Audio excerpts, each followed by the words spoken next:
welcome back to What's the Theory, episode 4. Hopefully everyone enjoyed the last episode with Sarah and Courtney. It was nice to, not hear my voice for once on a podcast. And really insightful, actually, about the paid industry. But me and Sarah was talking about what the next episode would be, and this podcast was made to talk about the industry, about search, about paid digital PR, all the nuances that comes with it. But I think one of the topics that we don't really hear a lot about is the rise in young leadership in agencies, and I think that's particularly close to the heart with us because we've recently launched a new agency search theory, hence the title of this podcast. And surprise. And we've had we've had comments from lots of really positive comments, people cheering us on, friends, family, colleagues, people we're connected with.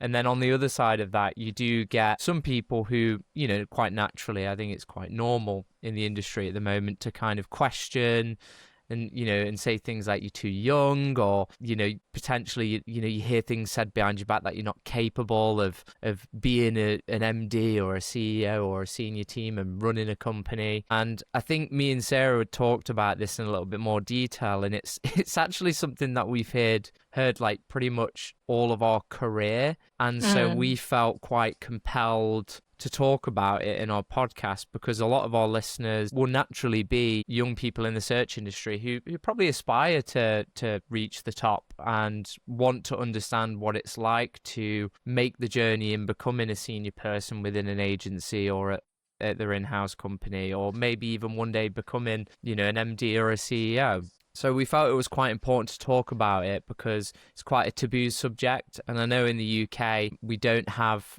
as much of a positive culture about entrepreneurship and business owners and being successful as, say, the Americans do. And I think that's a little bit of a problem in the UK. I don't know if you would agree, Sarah, because obviously you've got quite a diverse background in terms of where you came from and moving to the UK and living in the US and stuff. Yeah, I think every country is different. I'm seeing a lot of, you've got your kind of Eastern European and Asian kind of countries that are very traditional, and you need to be male and you need to be over 50 and all of this kind of stuff. And then you've got US that's trying to modernize it, partially, if I'm being honest, to meta, really. I think that was the start of kind of changing how we think about entrepreneurs, how we think about who can make it and who, doesn't make it. But I think when it comes to UK, I'm seeing quite a lot of that traditional thinking. And I know I've particularly struggled with that throughout my career, that there's been I get quite a lot of, oh, she's American.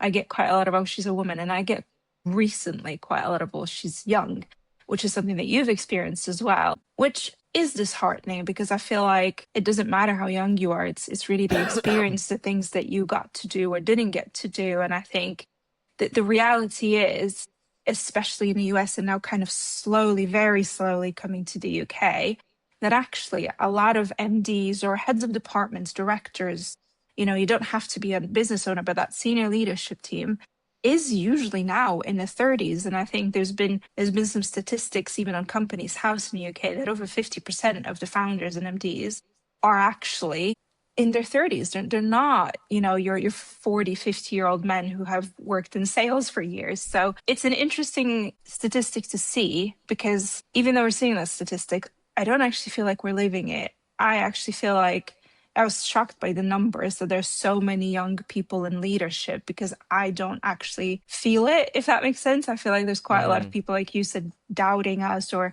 saying that we're too young. And we've both experienced in our careers quite a lot of comments like that. So to hear that kind of young leadership on his rise is positive, but also we don't actually get to see it. And especially on LinkedIn, I don't see it.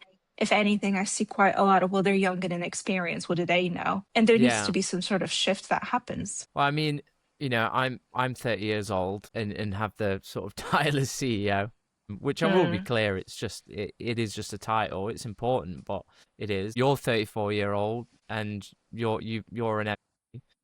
And I think by a lot of people from the outside in, we can be seen as, young, inexperienced, and capable of running a successful company. I think, when I was in my mid to late 20s, I felt like I was ready for like a really senior position to like lead a company, maybe even start my own one day. And Hmm. I had discussions with, my bosses at the time Yeah. about, stepping up and going into that role because, I felt like I was ready. And, one thing that stuck with me is that I was told at that point, I think I was about 28 years old, maybe 27, turning 28. I was told that I was too young and Yeah. I wasn't ready for it. And I guess my comment back to that was, well, who's ever ready, right? Like Yeah. Yeah. you Yeah. can go through so many experiences in life, but like you can't be ready until you've done it or you've been thrown into that deep end of like the Yeah. position. And I think if you look at some of the most successful companies, it's usually like the outliers or the ones who actually work on the campaigns and do the creative work that end up being the most successful leaders. And I think Yeah. even in the early days of Apple, which is a really old example, but Steve Jobs hired one of his factory workers to like manage a large group of people in manufacturing, and she had no experience in like leading a team or leading people or all of the end-to-end processes that come with manufacturing.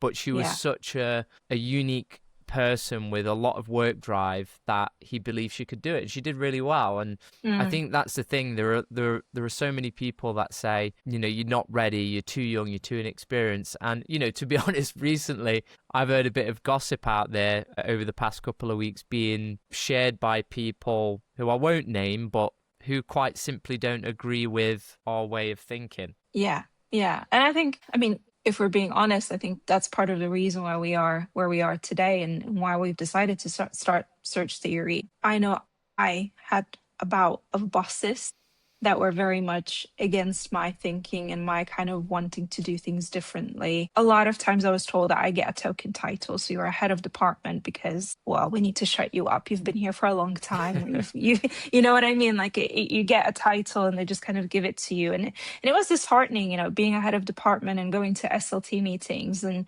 I had all this experience in SEO, all this experience in content marketing, and I was constantly being told to shut up. Or, whatever opinion I had at the big table didn't really matter because I didn't have 30 years of experience running a business. And what do you know about profitability?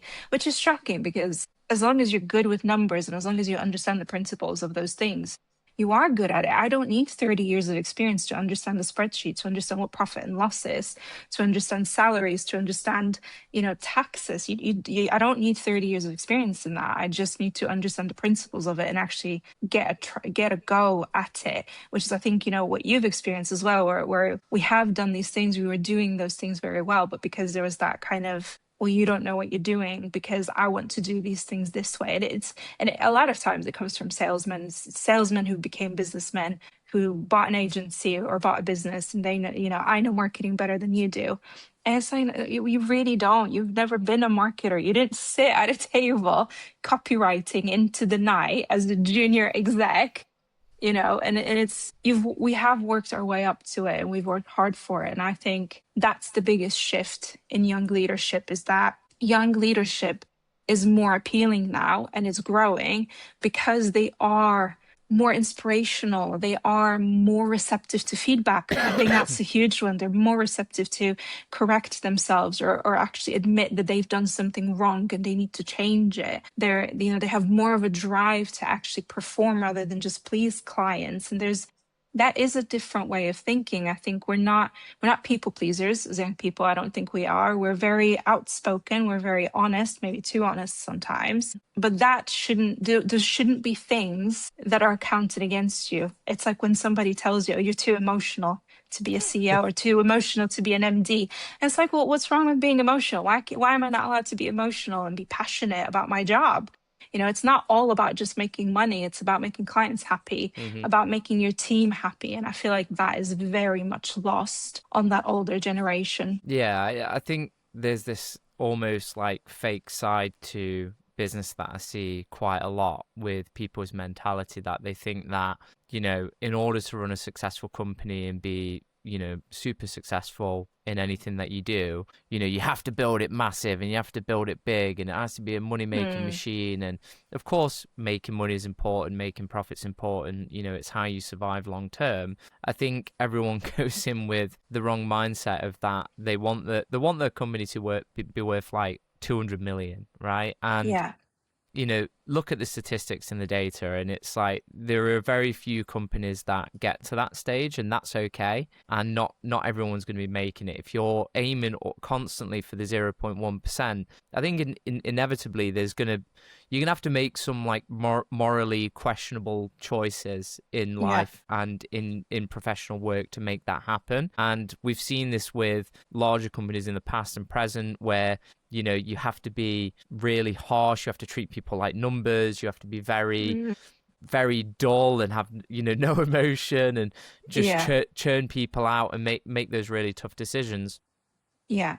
But I feel like there's not a lot of love and appreciation for those companies that want to stay relatively small or maybe even be a medium-sized company. And I think for me and you, we've always said that we absolutely have no interest in building Search Theory to be a multi 100 million pound company with 500 staff members. We're not trying to compete with the Hut Group. Yeah. We just want to build a really great agency that's focused on the people that build it, treating Yeah. them right, making sure that we can all have great lifestyles, making sure we're bringing on the Hmm. right clients at the right level, and we're not just taking anything on just for the sake of money.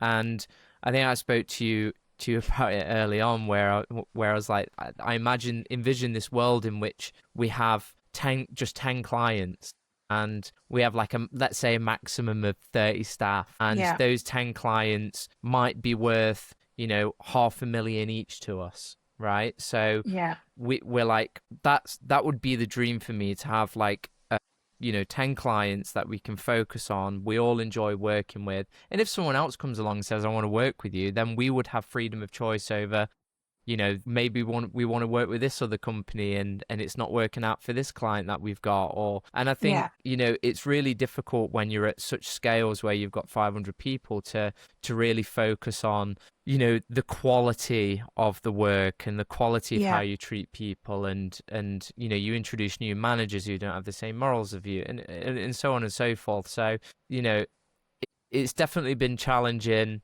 with sort of the opinions that are out there. But I think for anyone, like, when we started the business, I think the reality is that we had experience, but it's not as difficult as I think people make it sound to Yeah. be. Yeah. Like, I think anyone, if they put their mind to it, can start a company and be an entrepreneur, or even call themselves a CEO or anything.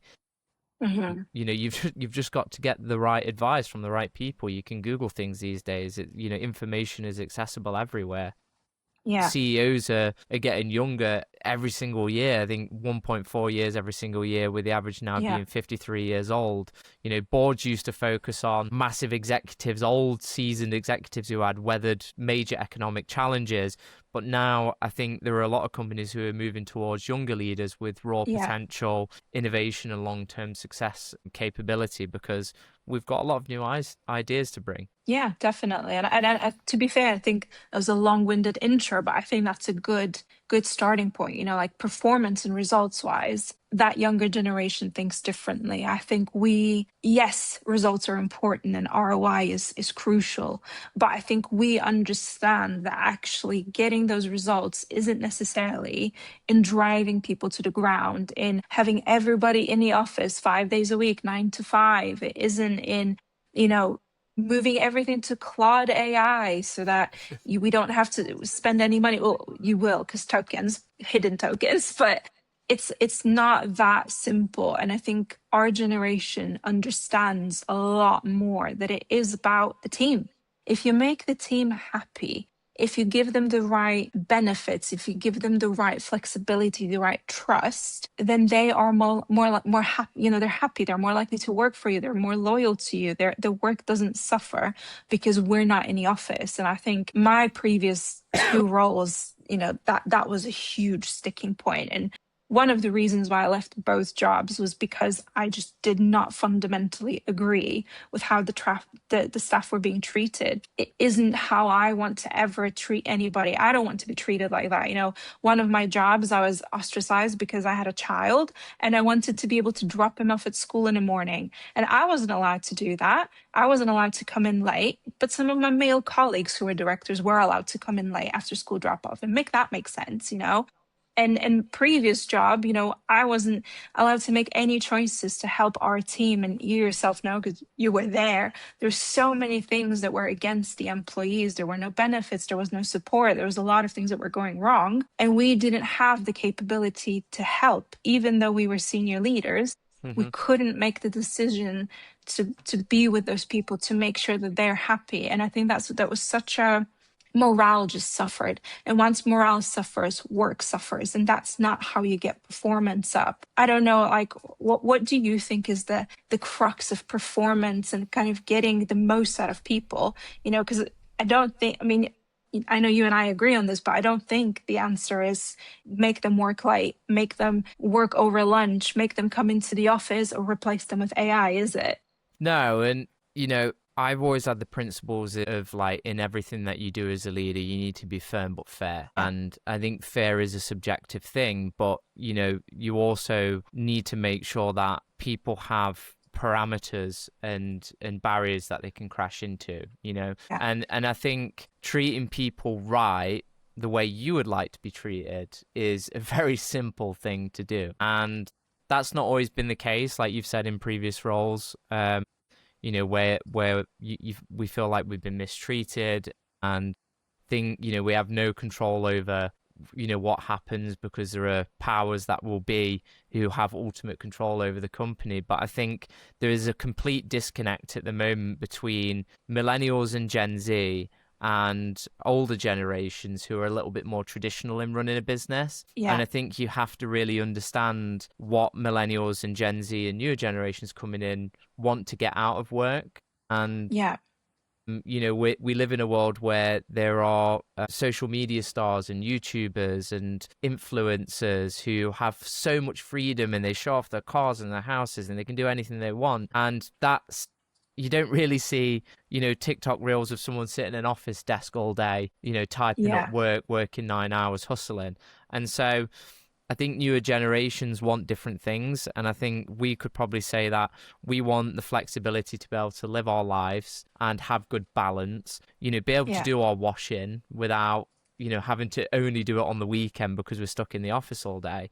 So fundamentally want different things. But I completely agree that from our experiences that we've had in past roles, we've learned from them and that helps us shape how we want to treat people going forward. I think it is such a shame that there's a lot of people that I even interviewed today that have been mistreated by their employer.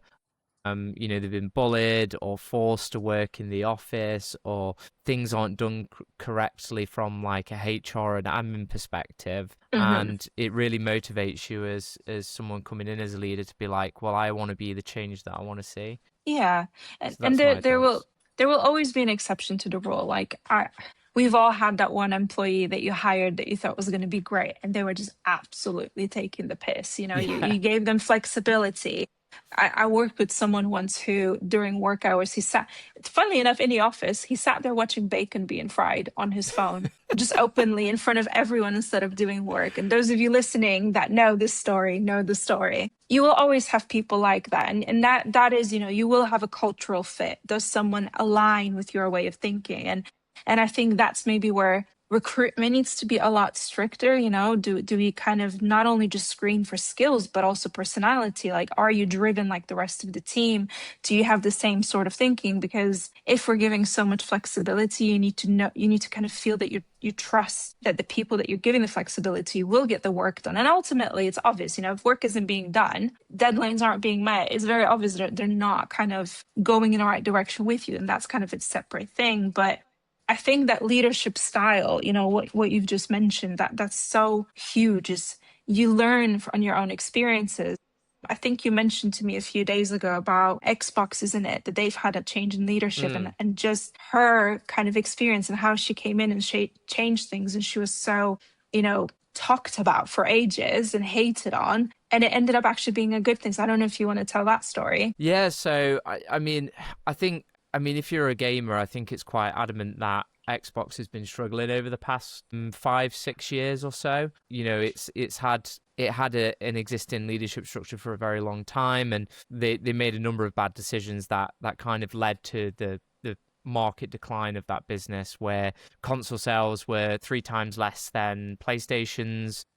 Mm, People weren't buying the games that they were making. People weren't in the ecosystem, which is the now Game Pass, which I think everyone is launching a subscription service. So they were pretty much on their knees and at 3% profit, I believe. I know Microsoft is a huge company with absolute unlimited money, but Xbox is treated as a different division that yeah. Microsoft could quite easily just cut and sell and kill off to Yeah. anyone. So they did a bit of a shake up because what they were doing wasn't working, and they hired a someone who probably wasn't expected to fill the role as CEO.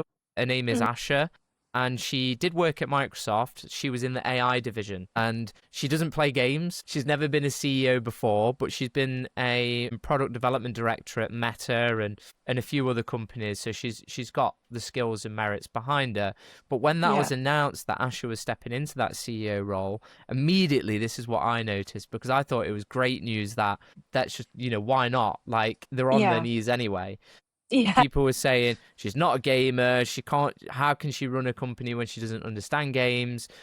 She's never been a CEO before. She likes AI, so she's going to ruin the entire company with AI. And there was a lot of this hate and judgment online that I saw, and even some of my friends were Yeah. saying that, Same. oh, Microsoft's over now, like Xbox is over Yeah. now. It's done. And then in her first 100 days, damn, did she prove people wrong. She did. The first thing that Asha did, which I think any great CEO would do, or any leader, is that she spoke to the staff and the gamers and asked them what they wanted, what they didn't Yeah. like, what they liked, what they wanted. She obviously looked into the market data of where like sales were going in the entertainment business, i.e., PlayStation, Mm, Steam, etc. And she spent a lot of her time in the initial days, if you listen to some of her interviews, in just learning, taking it all in and absorbing it. And I think one of yeah. the key pieces of feedback was that Xbox as a gaming brand went very corporate with Microsoft. They had this black and white logo. They're doing Copilot for it, which no one asked for, so they're integrating Yeah. AI into it. And they said anything is an Xbox. So everyone was like, well, who is Xbox for? Because if my TV's an Xbox and my phone's an Xbox and my PC's an Xbox, I don't understand it. It Yeah. was a very confusing proposition. The first thing she did was kill off Copilot for Xbox, which is funny because she had a previous AI role, because the Yeah. gamers Yeah. said Yeah. they don't want AI. Yeah. She changed the logo to, to bring back that special feeling in the green color of Xbox, which everyone loved. She's focusing on exclusives, and hardware is, I believe, the next steps for the next 100 Yeah. days. And I think in the first 100 days that she's been in, looking at the community, the searches for Xbox, it's never been as talked about as much in the past couple of years, and people are Yeah. finally getting excited about it again. So she's definitely proved her merits in the first 100 days, and I think that just goes to show that people will doubt you just based on your looks or your age or your gender or your race, or Yeah. not on, like, you as a person or your credibility. It's always those things: you're too young, you're too much of a woman, you're too much of this. And I Yeah. I guess that's what I get tired of. It's surface level, and I think sometimes it's easier to blame somebody and say they were too young, they were too inexperienced, they made mistakes, than admit that actually we made some board level mistakes, because sometimes it isn't about the performance, it isn't about the person you've put in charge. It's if you've got a board that's overruling whatever it is that your CEO, your MD, your heads of departments, your directors, whatever they're trying to do, then what's the point in having them? And then you Mm, just scapegoating them. You're saying, well, the reason why things are the way they are is because of them, and that's why we've had to get rid of them. Even though half the time that isn't what happened. Actually, they're just being blamed for something because no one wants to admit they've done things wrong. And I really like her example with Xbox, that they just said, well, There's nothing we can do. Why don't we bring in somebody who's going to completely do things differently? She was so doubted, but she understood the market, and not because she, she's not a gamer. She didn't understand the market in a sense of she knows how gamers work. She understood the market in a sense of I Mm, need to actually win over my team first. And when I win over my team, then we can win over the customers. And like you said, she went out. She was not afraid to speak to people, and she was not afraid to hear that Xbox has been doing things wrong. And I think that's the difference, is that kind of ability to go out and say, well, I'm going to try something that maybe no one has tried before, or maybe they have tried it, but they haven't listened to it. Because mm, that's a common theme. Let's do a team survey. Let's do a client survey. And then absolutely nothing happens with it. You get all these responses and they just file it away in the little HR box to say, tick, we've done it, but they don't actually change anything on the back of it. They don't want to hear it. So they send out surveys to make it look like they care, but they don't. And I think that is the difference between that new generation, that older generation. It's not just a tick box exercise. It is genuinely, let's take a risk. Let's do something different. If that means we need to, as brutal as it is, get rid of half an entire department because it doesn't actually fit anymore. It's not what we're the direction we want to go in. That's what it is. Or if it means that we need to change our pricing completely and actually go out to clients and say, you're on a freaking rate from 5 years ago. We can't afford to do that anymore. Times have changed. You need to do that. Like, it's not about over servicing or people pleasing. It's about making decisions that will make an impact. And that is kind of missing, I think. And that's why all these new leaders are coming in. And you've got these, heads of departments that are being hired, and MDs are having to deal with these 30-year-old, head of SEO, head of marketing, who are just telling them off constantly. And are you going to deal with the fact that they're not emotional, they're passionate? And are you going to mm. listen to them? Or are you going to be stubborn and get rid of them? Because I'm seeing quite a lot of heads of departments roles going out at the minute because people are getting fired or people are actually leaving because their kind of values don't align with the values of the business owners. Yeah, that is so true. And I mean, you mentioned surveys there. That brings back PTSD because It does. as you will know, like I mean, I've done surveys in the past, and I'll give an example. Like, I was working at, again, I'm not going to name the business, but I was working at a business, and I knew things weren't great. Like the way the owners were treating people, the way they were doing things, the way they were running things, which me and the senior team had very little control over. And Yeah. we did what we wanted to do is like really drive home and be like, let's get some feedback from everyone Yeah. and present it back to the board and show them that, I'm not making this up. And we did a company-wide survey, and obviously the results were shocking. They were. We knew they were going to be because we spoke Yeah. to the team firsthand and we understood what they were going through, right? So Yeah. you Yeah. get these survey results in, we present them to the board, and, immediately it's just brushed over. And Yeah. Yeah. it's ignored on a point of, well, employees are selfish and ungrateful, and Yeah.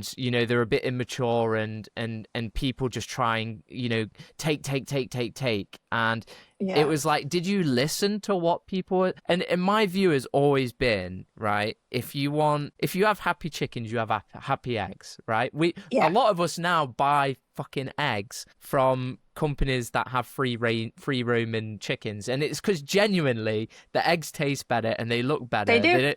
They don't look horrible. And it's just, and I hate to compare this to staff, but it's the same with staff. If you're happy and you're Yeah. fulfilled, you will produce your best work. You'll have happy Mm. clients, you'll have happy work, you'll have the best work of your life. And I always found that when people were in that good place within the company where they were treated well and this, that, and the other, we were flying. And as soon as you start to see some of the bad stuff come through because ownership or whoever comes into a company and starts doing things Hmm. wrong, that's when you see like performance and work decline. And it's like, Yeah. you can point these things out to, boomers or whoever it may be, and but they just don't get it. And I just think it's a No, they complete don't. disconnect and lack of understanding of what people need and want these days out of work. And it's sadly, you know what? It's not just boomers. I don't know what it is about the 45 plus crowd, but there's just something. and I don't mean to hate on everybody. There's quite a lot of great MDs Oh, and, for and sure.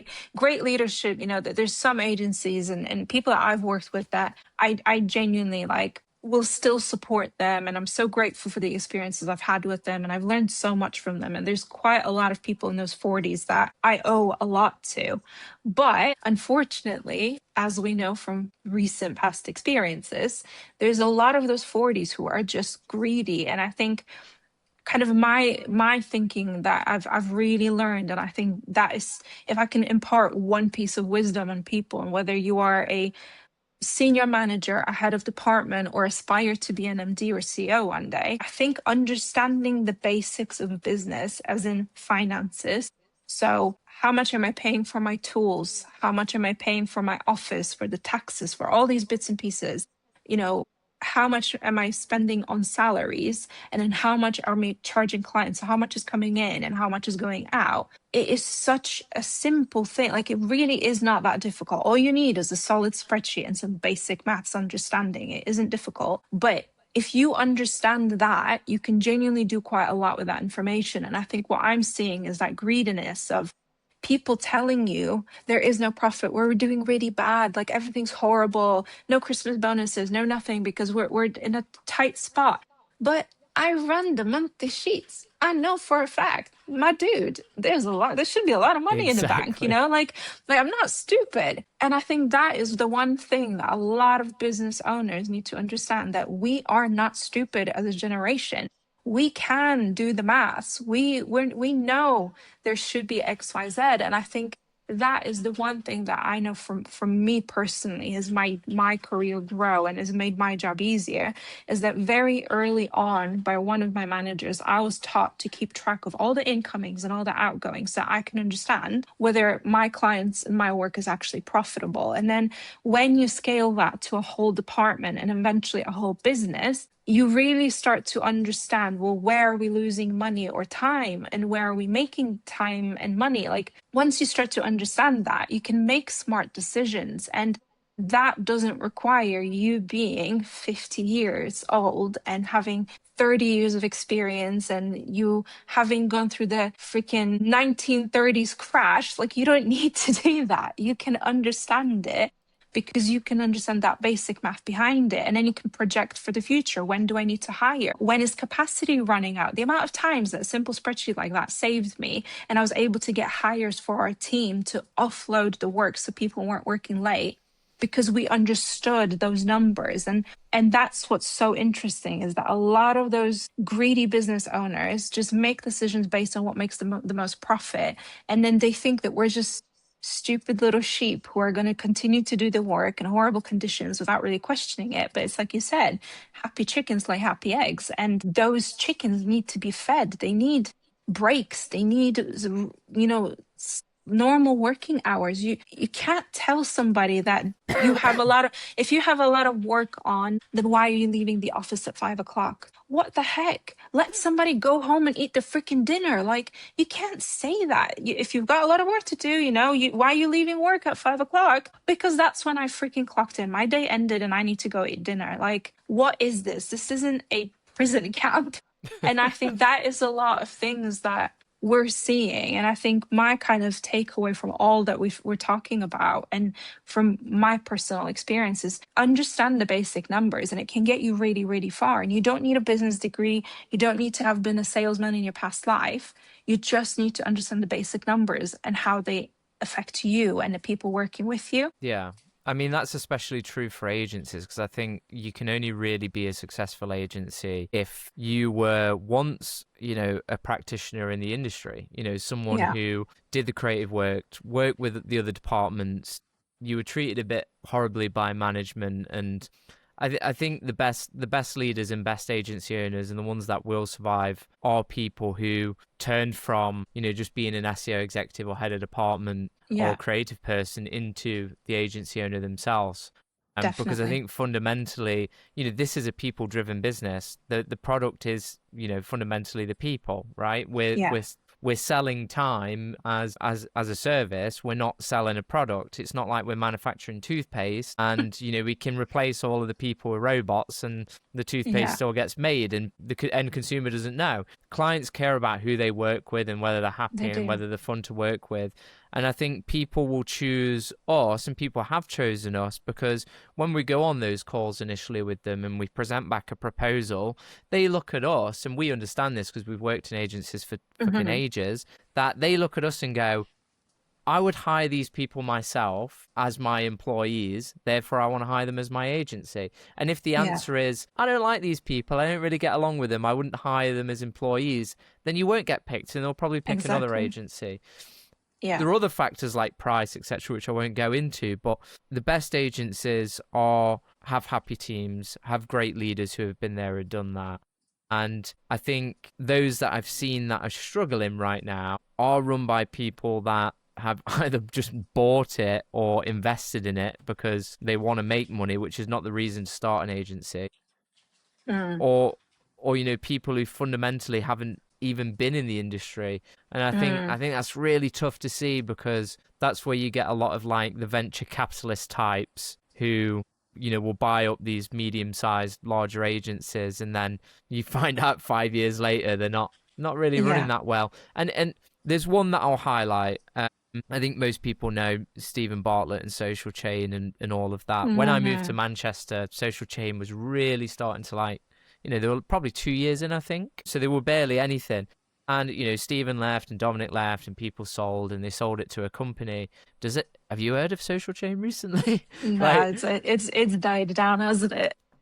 you know, of course it's probably still run. I think it was sold recently for a relatively Again, low. Like, yeah, I think it was. I'm not sure, but the point is that like these types of businesses, they have to have heart and soul. they do. They just have to. Yeah. And when we started this, we was like, we're gonna put all of our hearts into the company and make sure that we build it from the heart Hmm. and not build it for commercial gain or money or any of those things. That's just a byproduct. And I think learning from other agency owners who have sold and then venture capitalists have bought them, they always tend to go downhill because you've got a commercial team instead of Yeah. a founding team, and that really cares and loves what they do. Yeah, and the interesting is we are commercial people. SEO Mm. it's a product. Digital PR is a product. PPC they're all products. We are commercially minded, but I think our priority is not necessarily line our own pockets. Our priority is make our clients money, because if our clients are making money and they're happy and their performance is doing well, ultimately you will gain on the back of it. And I think that is the difference, is that when you've got passionate people and you've got good performance, you start to create those kind of really positive things for your clients. And that's what it's about. It's not about lining your own pockets. And I think, kind of concluding all of this, we are young. Yes, we've made mistakes. We will continue to make mistakes. Everybody does. But even though we're not perfect, and even though we're 30 and 34, we understand what a business is. We understand the spreadsheets, we understand the numbers, we understand all of those things, and that is the core of it. But what we understand most is our industry, our clients, our team. And that is something that you don't just get to have after 30 years of experience, because there's a lot of people who have been around for a very, very long time and still haven't got a grasp on who their client is, or how to work with a team, or how to keep the turnover down. They haven't grasped that. And I think because we've been through some truly difficult, and I would say Netflix documentary worthy moments in our previous roles, because we've experienced that, we just want to do things differently. And I think there's a lot of young leaders and a lot of future generation leaders that are like that. And I think we need to nurture that. We want to mentor that. We want to help with that. It's not about hiding your insights and hiding, you know, I will happily make a spreadsheet for somebody else to help you get to grips with it. We just need to continue supporting one another instead of gossiping and spreading lies because you don't want to admit that you've done something wrong. Yeah, and I think to end that point, to the person who said I was too young for a CEO role, too young for a senior role, go fuck yourself. And from me personally, I did not leave to follow David. I left because I was miserable. Thank you. There you go. And that's it. That's it.